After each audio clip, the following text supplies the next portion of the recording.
Sa gitna ng napakarami mong pinagkakabalahan araw-araw, naglalaan ka pa ba ng panahong makipag-usap sa Diyos sa isang tahimik na panalangin?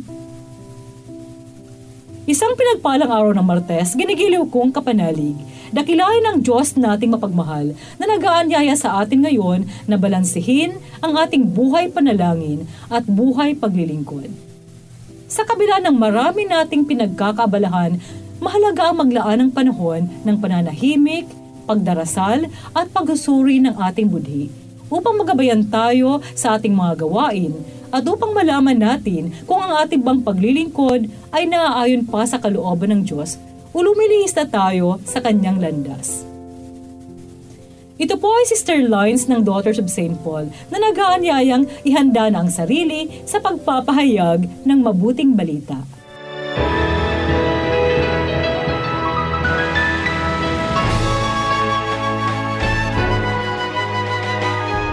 Pumasok si Jesus sa isang nayon at pinatuloy siya ng isang babaeng nagngangalang Marta.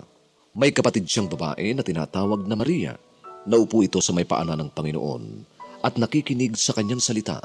Abalang-abala naman si Marta sa mga pagsisilbi, kaya lumapit siya at sinabi, Panginoon, hindi mo ba napapansing pinabayaan ako ng aking kapatid na babae na magsilbing mag-isa?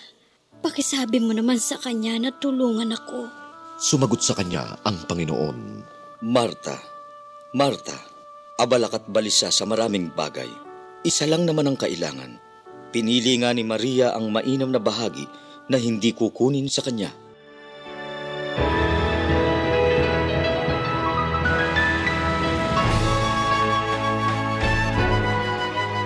I feel you, Marta.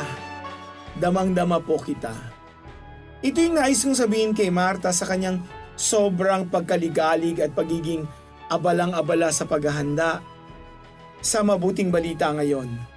Lahat-lahat ng kanyang pagluluto, paghahanda at pagsisikap, nais niyang gawin para sa Diyos. Alam niyang galing ang Panginoong Hesus sa isang mahabang lakbayin.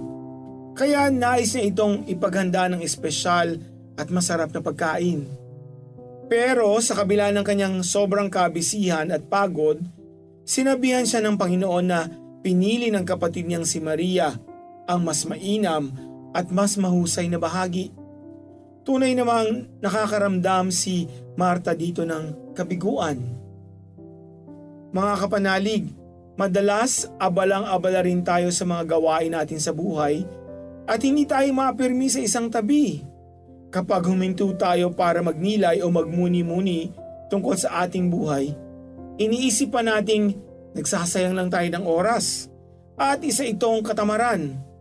Pero bilang tagasunod ni Kristo, kailangan din nating maging isang Maria na mauupo sa paanan ni Jesus upang makinig sa kanyang salita, to listen to the Word of God.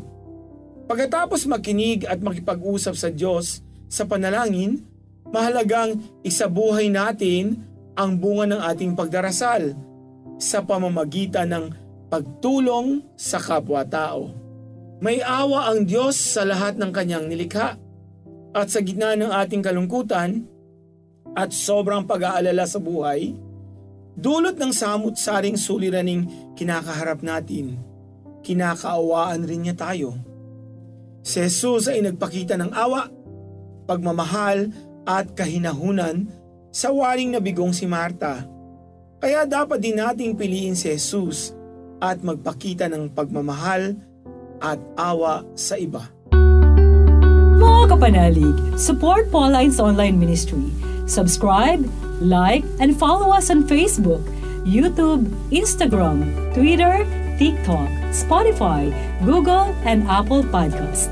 Maraming salamat po. At sa lahat na nag-message sa amin na humihingi ng panalangin para sa iba't ibang intensyon, asahan po ninyong kasama niyo kami sa pagdarasal na ipagkaloob ng Diyos ang inyong mga kahilingan. Ito po muli si Sister Lines ng Daughters of St. Paul na nagpapaalalang pagdarasal ng Santo Rosario'y ating ugaliin upang misteryo ng buhay ng Panginoong Hesukristo'y mapagnilayan natin.